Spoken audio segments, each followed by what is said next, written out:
All right, so I got something to say.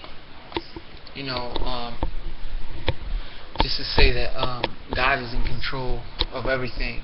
But I was looking at this, the NFL, where the Ravens won.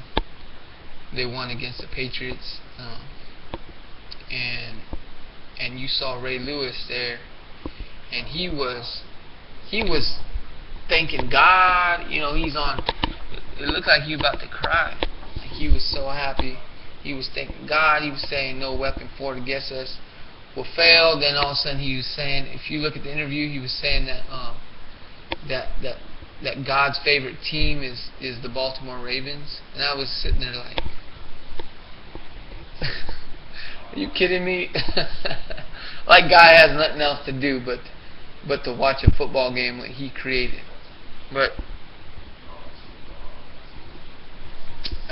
in a moral universe, there can only be one will, and that's the will of God. From eternity, ages past, like the whole thing.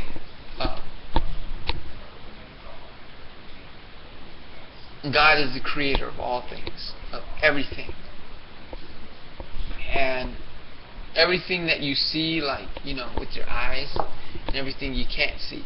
And I'm talking about faith, hope, love, things like that, and more. But we can't see Him. He created everything. And so, but He did that because,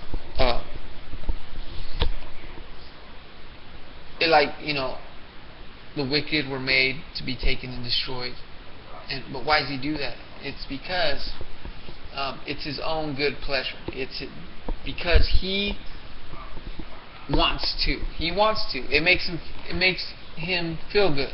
It pleases Him to kick your ass into hell. People think that that they are in control of something, like if they choose, like if they have a choice, and it's like,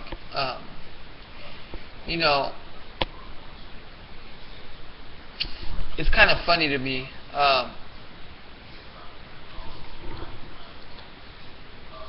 That people actually think that they can like make it to heaven, like they have some type of choice.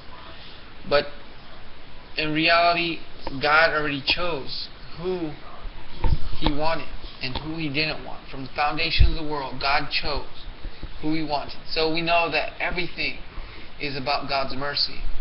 And so just recently, I had to put myself in check, and a lot of things was going on with some people I know, and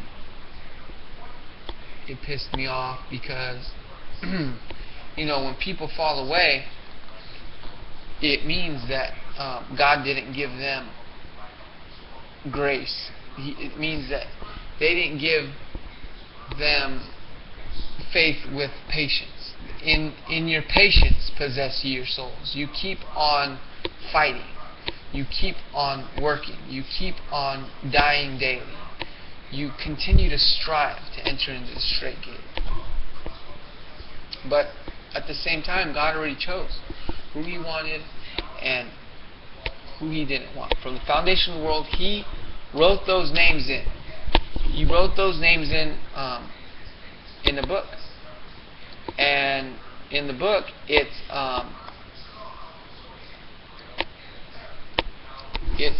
chose them. It's called the elect. God chose who He wanted from the foundation of the world. You don't have no choice about it. Nothing. So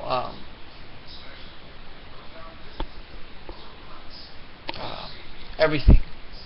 So when I hear Ray Lewis, he talking about, oh, thank God for this and that and this, and then he starts talking a bunch of gibberish. He ain't really even talking about the gospel.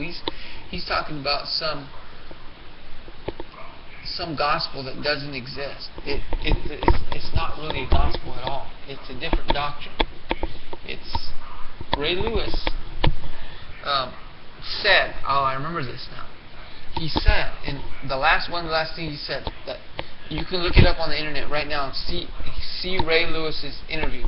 And one of the last things he said is he said that the best thing in the world is to be praised by men.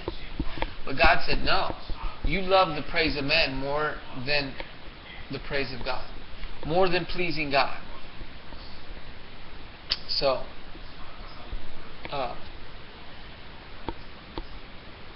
die daily, and strive to enter into this strength, and don't stop fighting. He doesn't call you a soldier of Christ for no reason. It's crazy. Ray Lewis, he wanted to make a show of religion by thanking God and praying in front of all the cameras and saying,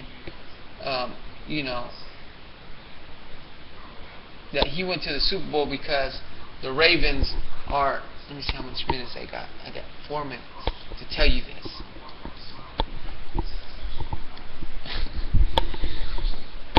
And so,